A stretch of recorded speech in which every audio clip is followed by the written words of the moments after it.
हरिओम। हर हर महादेव। समाज के प्रति जागरूक होना और जागरूक करना, ये भी सनातनियों का, सन्यासियों का और धर्म का कार्य है। समाज में इतनी सारी कुरीतियां अचानक जन्म लेके बैठ गई हैं और ये अचानक पिछले 15 साल में, 10 साल में ही हुआ है। आपने देखा कि सत्ता को सीधे सीधे चैलेंज करने के लिए छोटे छोटे कुकरमुत्तों से लोग इकट्ठे हो गए और इस देश में अस्थिरता पैदा करने लगे। हम कितने विशाल देश थे और कितने छोटे हो गए। जरा सा देश रह गया हमारा, जिसमें पूरी कम से कम 15 कंट्रीज देश इसमें समाहित होते थे। आज हम सिर्फ एक देश होकर रह गए, भारत। आर्यावर्त से हम भारत हो गए। इसके जिम्मेदार भी हम ही हैं।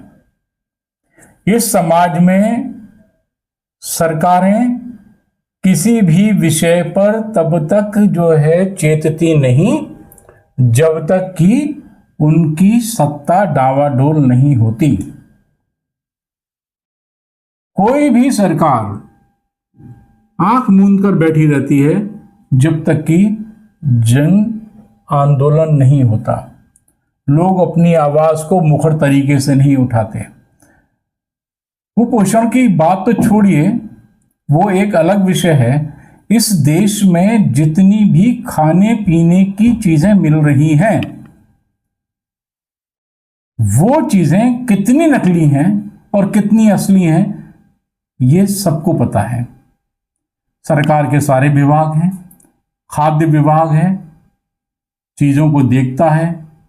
हर साल त्योहारों पर नकली मावा, नकली घी, नकली दूध, नकली मसाले, नकली अनाज, सब कुछ पकड़ा जाता है, लेकिन आपने कभी कार्रवाई होती नहीं देखी होगी।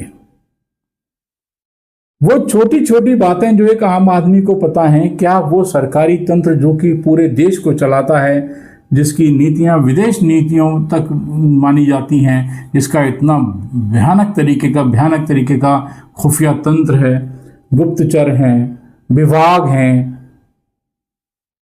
क्यों एक्शन नहीं होता? नकली घी मिल रहा है, नकली दूध मिल रहा है, क्यों सरकारें क्यों एक्शन नहीं लेती? क्या सही चीज सही उसके मूल्य पर शुद्ध वस्तु जनता को लेने का अधिकार नहीं है? क्यों ऐसा हो रहा है कि हम मौन रखे बैठे हैं? कैसी क्या मजबूरी है? क्या इसमें सत्ता की भागीदारी है या सरकारी तंत्र की भागीदारी है? क्यों हम किसी भी चीज को एक सुचारू रूप से नहीं कर सकते? यही हम लोग हैं, यही इंसान हैं।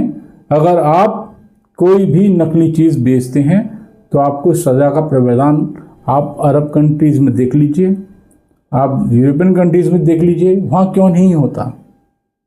सारी नकली चीजें हमारे यहाँ ही क्यों खाने को मिलती हैं?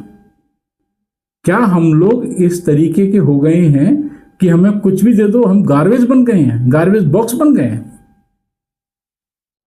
अरे स्वस्थ शरीर में स्वस्थ आपका दिमाग, आपकी बुद्धि निवास करती है। स्वस्थ शरीर में स्वस्थ विचार आते हैं। और हम इस पैसे का करेंगे क्या? इस जो नकली लोग बना रहे हैं, क्या ये अपने साथ छाती पर रखकर बाहर लेके जाएंगे, ऊपर लेके जाएंगे? छोड़कर तो ही जाएंगे। ज्यादा से ज्यादा आप क्या कर लेंगे?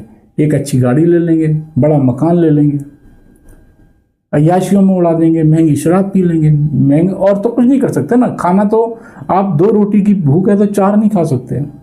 क्या करेंगे आप? लेकिन आप कितने जीवन का सत्यानाश कर रहे हैं। अचानक ही इस देश में हजारों बीमारियां इकट्ठी हो गई। जिन बीमारियों के नाम कभी सुने ही नहीं थे, वो अचानक आ गई। आदमी का जितना रसोई का खर्चा नहीं, उतना दवाइयों का खर्चा हो गया।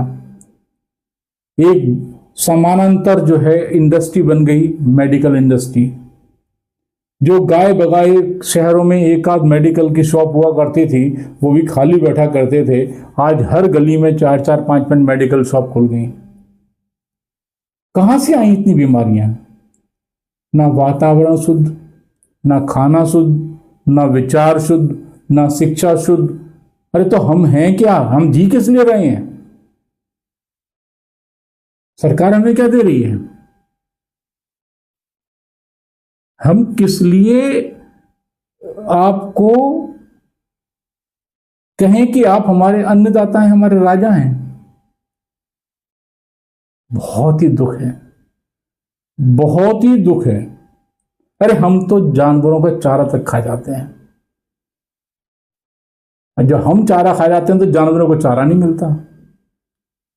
पॉलीथीन खा रही है गाय, मतलब उनको भी खाने के लिए शुद्ध नहीं है। सोचिएगा जरूर, सरकार से पूछिएगा जरूर।